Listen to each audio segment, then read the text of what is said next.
water. Plentiful or scarce, it's water, or the lack of water, that shapes the landscapes of Africa. For African wildlife, existence can be a never-ending quest for water, the source of life. To drink, to feed, to rinse their food, to play, to cool off, and also to meet and mate.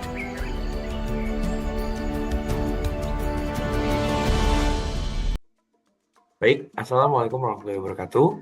Kali ini kami kelompok 7 dari Kimda 9 akan melakukan diskusi terkait resensi film, di mana film yang kita ambil berjudul African Wildlife, A Battle for Every Water Drop. Sebelumnya, mungkin kita akan kenalan dulu. Perkenalkan, nama saya Panggoy Utomo dan teman-teman saya. Perkenalkan, nama saya Muhammad Syafiq Satrio dengan NIM 186251062. Oke, perkenalkan semuanya. Nama saya Putri Yasmina Nuraini dengan NIM 18525510044. Oke, perkenalkan semuanya. Nama saya Keira Azara Putri dengan NIM 185251041. Oke, perkenalkan nama saya Natania Deniswari dengan NIM 185255104. Oke, perkenalkan nama saya Muhammad Ramdan Fazi dengan NIM 18525510045. Perkenalkan, nama saya Muhammad Alvaro Surya Putra dengan NIM 18525210043. Perkenalkan, saya Zahra Rizkia dengan NIM 186251061. Perkenalkan, nama saya Ria Lisyawati dengan NIM 186251059. Perkenalkan, nama saya Muhammad Ridwan Husani. Oke, baik. Kali ini mungkin bisa saya ulangi, judul filmnya sendiri adalah Southern African Wildlife, A Battle for Every Water Drop, di mana institusi dari publikasinya sendiri adalah dari free documentary Nature via YouTube, dan mungkin teman-teman nanti bisa nonton sendiri ya. Nah, untuk sinopsis sendiri, film dokumenter ini tuh sebenarnya membahas terkait perjuangan dramatis dari satwa liar di Afrika bagian selatan selama musim kemarau ekstrim. Jadi kayak fokus utamanya sendiri adalah terkait sumber daya yang paling kritis seperti air. Saat landscape mengering, sumber-sumber air menyusut dan menjadi genangan-genangan kecil yang terisolasi, memaksa berbagai spesies untuk berkumpul di satu titik. Mungkin Satrio bisa nambahin, coba di Satrio. Iya, bener banget. Film yang kita bahas kali itu emang fokusnya ke bagaimana sih di benua Afrika Selatan para satwa-satwa itu berebut air ketika kemarau datang, di mana gajah menggunakan kecerdasannya untuk menggali lubang lebih dalam di tengah sungai untuk mendapatkan air, atau di mana para satwa-satwa lain berebut air di tengah sedikitnya air yang ada di tempat tersebut, yang mana terkadang mungkin saja terjadi perebutan air baik dari satwa A dengan satwa B, baik dari satwa C dengan satwa D, yang mana itu akan sangat menarik untuk kita bahas di diskusi pada kesempatan kali ini.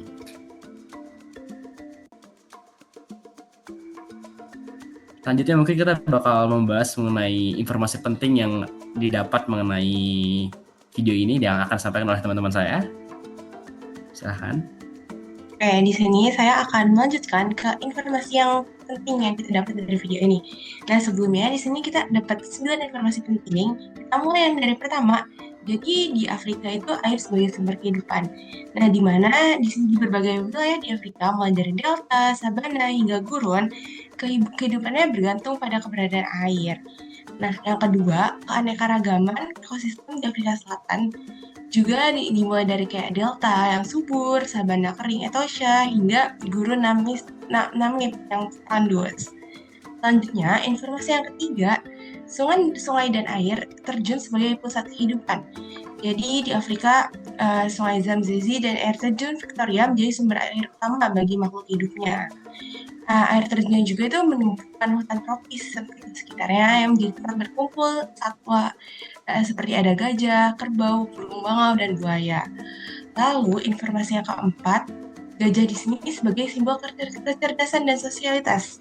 Jadi, gajah sabana Afrika membutuhkan sekitar 1.100 liter air setiap harinya dan dikenal sangat sosial. Gitu. Dan yang kelima, interaksi antar spesies di Delta Okavango. Jadi, Delta Okavango ini menjadi rumah ribuan hewan seperti kerbau, antelop, burung air, singa, dan juga kuda nil.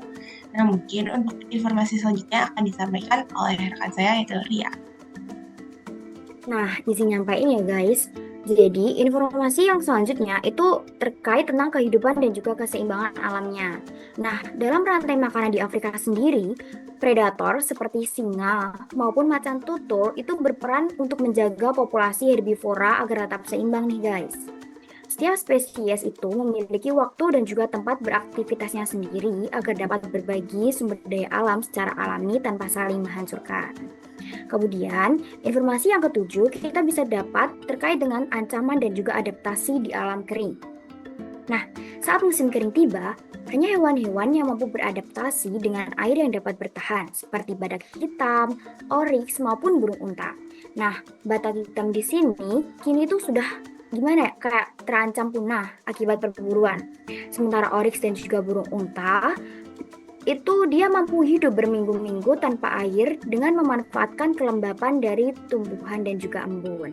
Kemudian, informasi yang kita dapat yang ke-8 yaitu gurun Namib, yang mana terdapat keajaiban dalam kekeringan.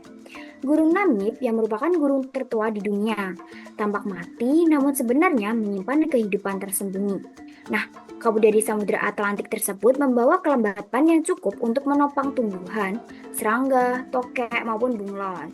Dari butiran air di udara inilah siklus kehidupan akan terus berlanjut di tengah kekeringan yang terjadi. Kemudian, yang terpenting lagi yaitu terkait dengan makna ekologis dan juga pesan kemanusiaan. Pada video kali ini atau video yang kita lihat sebagai resensi, ini juga menegaskan bahwa kehidupan di Afrika Selatan itu bergantung pada keseimbangan air dan juga alamnya. Dari gajah yang berduka, singa yang berburu, hingga rayap yang mampu membangun tanah, semuanya itu menunjukkan keterhubungan alam Afrika, mengingatkan manusia bahwa bahkan setetes air pun dapat menjadi sumber kehidupan dan juga harapan bagi kita.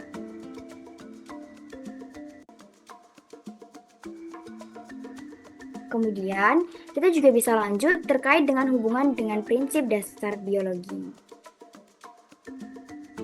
Oke, dari melihat film ini dan kita juga bisa mengetahui nih banyak informasi-informasi penting terkait hewan-hewan dan bagaimana kehidupan di Afrika itu kan. Nah, dari situ kita dapat menghubungkan nih dengan prinsip dasar biologi. Yang pertama, itu ada prinsip keterkaitan antar makhluk hidup. Jadi, semua makhluk hidup di Afrika itu saling bergantung satu sama lain dan juga bergantung pada lingkungan yang di sana agar bisa bertahan hidup. Nah, di film itu dijelaskan kalau kerbau itu senang merumput di rumputan yang tumbuh di tanah lebat di sekitar sungai. Mereka itu makan terutama di penghujung hari dan malam hari. Kuntul besar berjalan di daratan yang tergenang air untuk mengusir ikan-ikan kecil dan krustasea. Nah, contoh ini tuh menunjukkan kalau kerbau bergantung pada rumput untuk mencari makanan, sedangkan burung kuntul bergantung pada lingkungan yang sama untuk mencari ikan kecil. Nah, keduanya ini hidup berdampingan dan saling mempengaruhi, membentuk jaring-jaring kehidupan yang saling terkait. Kemudian, yang kedua tuh ada prinsip homeostasis, di mana keseimbangan dalam tubuh dan lingkungan itu harus selalu dijaga agar mereka tuh dapat bertahan pada kondisi yang berubah-ubah. Nah, di dalam film ini tuh dijelaskan kalau kulit mereka tuh nggak mampu berkeringat. Kuda Nil tuh perlu mendinginkan diri di perairan dangkal. Jadi, hal ini tuh menunjukkan prinsip homeostasis, yaitu kemampuan makhluk hidup menjaga kestabilan tubuhnya. Nah, kuda Nil ini menjaga suhunya dengan cara berendam di air agar tidak kepanasan nih di bawah sinar matahari Afrika yang terik. Untuk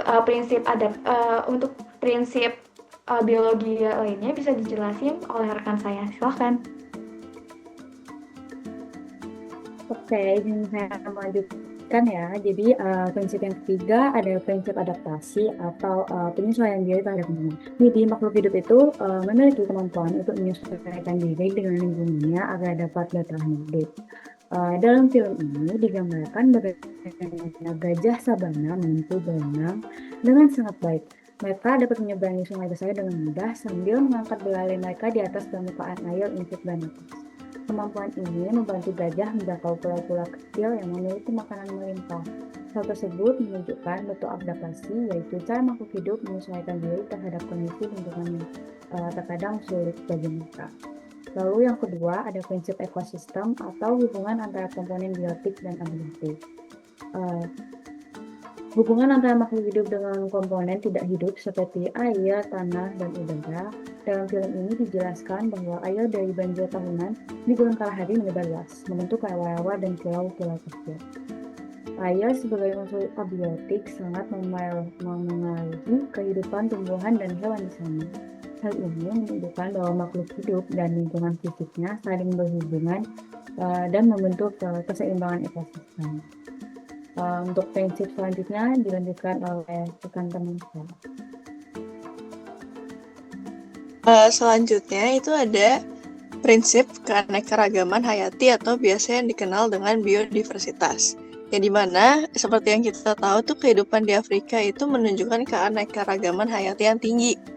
Seperti dalam film ini disebutkan bahwa Afrika bagian selatan menampilkan ekosistem yang sangat beragam.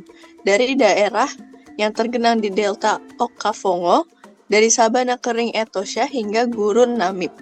Satwa liar berkembang di sepanjang air. Di wilayah ini, berbagai makhluk hidup seperti gajah di delta, zebra di sabana, dan oryx di gurun hidup di habitat yang berbeda. Ini menunjukkan betapa beragamnya bentuk kehidupan dan cara mereka menyesuaikan diri dengan lingkungannya. Selanjutnya juga ada prinsip pewarisan dan perkembangbiakan. Yang dimana di film ini itu dijelaskan bahwa anak singa tinggal bersama induknya hingga berusia sekitar 2 tahun. Selama waktu ini, induknya mengajarkan cara berburu dan bertahan hidup. Kehidupan anak singa sangat terancam jika jantan baru mengambil alih kelompok karena biasanya ia akan membunuh anak-anak yang bukan keturunannya. Hal ini menunjukkan bahwa induk singa melindungi anaknya agar bisa tumbuh dan melanjutkan keturunan. Dengan cara ini, sifat-sifat dan kemampuan bertahan hidup diwariskan ke generasi berikutnya sehingga spesies singa tetap lestari. Secara keseluruhan, film berjudul Southern African Wildlife: A Battle for Every Water Drop menggambarkan bagaimana kehidupan di Afrika mencerminkan prinsip-prinsip dasar biologi seperti interaksi makhluk hidup, homeostasis, adaptasi, ekosistem, keanekaragaman hayati, dan pewarisan sifat. Semua prinsip ini menunjukkan bahwa kehidupan di bumi saling terhubung dan bergantung pada keseimbangan antara makhluk hidup dan lingkungannya. Selanjutnya akan dibahas mengenai kelebihan dari film ini. Untuk teman saya persilahkan. Baik, di sini saya akan menjelaskan kelebihan-kelebihan yang ada di film ini. Yang pertama adalah film ini mengangkat perjuangan fauna di wilayah Afrika Selatan dalam menghadapi kekurangan air. Sebuah tema yang sangat penting mengingat perubahan iklim dan berkurangnya sumber daya air. Yang kedua adalah visual menggunakan autentik. Dokumenter seperti ini biasanya memanfaatkan footage alam liar di habitat asli, pemandangan savana, sungai yang menyusut, hewan-hewan yang berjuang yang secara visual menarik dan mampu menyentuh pemirsa. Melalui visual tersebut, film dapat membuat penonton lebih merasakan kondisi kekeringan atau persaingan air, bukan hanya mendengar cerita saja. Kelebihan selanjutnya mungkin bisa dijelaskan oleh rekan saya.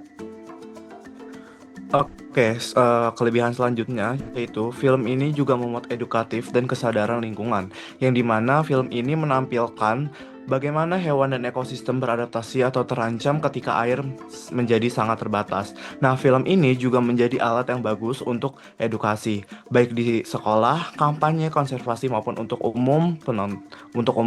Nah, penonton ini juga bisa mendapatkan pemahaman bahwa air ini bukan masalah bagi manusia saja, tetapi juga sangat kritis bagi seluruh ekosistem. Selanjutnya itu, film ini juga menjadi representasi spesies dan ekosistem yang spesifik. Dengan lokasi Southern African Wildlife, film ini berpotensi menampilkan spesies di khas Afrika Selatan dan tantangan unik di wilayah tersebut seperti savana, padang kering, dan juga sungai yang mengering. Selanjutnya akan membahas mengenai kekurangan dalam film ini. Oke, jadi untuk kekurangan dari film ini adalah yang pertama, dari gaya pencerita narasi. Film ini cenderung menggunakan bahasa yang mendramatisasi perilaku hewan, misalnya menggambarkan perjuangan atau pertarungan emosional. Meskipun ini membuat tontonan menjadi menarik secara ilmiah, ini adalah interpretasi manusia terhadap perilaku hewan. Lalu yang kedua, kurangnya penjelasan ilmiah rinci.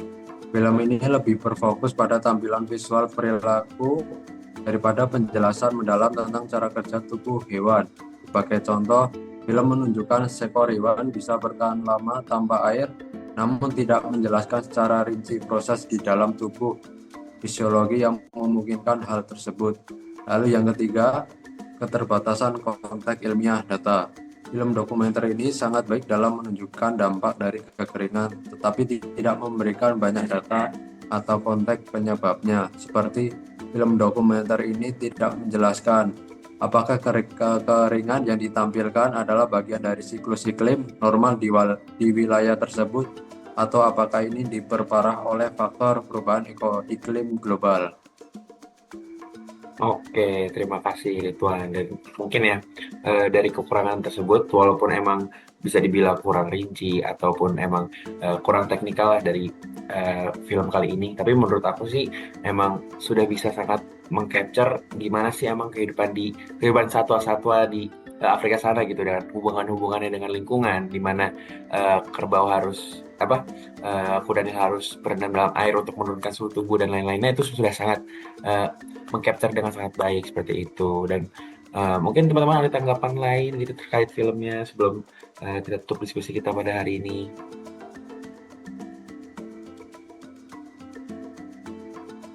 Oke, Tidak, aku aman sih, yuk. Emang filmnya keren Aman banget ya? sih. Keren ya? Gokil, Bel. Gokil. Oh. Oke. Ya, aku Nah. juga setuju sih. Di film itu juga banyak kelebihannya yang sudah disebutkan oleh Ramdan sama Fafa tadi. Dan selain itu, menurut aku dari film ini tuh kita tuh bisa tahu terkait kehidupan di Afrika tuh kayak gimana. Kemudian iklimnya kan masih beda ya. Di sana tuh gurun, sedangkan di sini kita kan tinggal di wilayah tropis gitu kan. Jadi mereka di film ini tuh sangat menggambarkan gimana sih kira-kira kehidupan di gurun itu. Gitu, jadi kita bisa dapat experience tinggal di gurun. Iya, benar banget, kayak apa ya, something that we don't know before aja Perfect. gitu, kayak menarik sekali kan. Iya, bener banget. Oke, kita cukupkan dulu berarti di sini ya. Terima kasih kami dari Kompak 7. Minta maaf jika ada kesalahan kata dan kurang pada diskusi kali ini. Saya Wahyu Panggiutomo, izin untuk menutup diskusi kita pada hari ini. Wassalamualaikum warahmatullahi wabarakatuh. Terima kasih semuanya.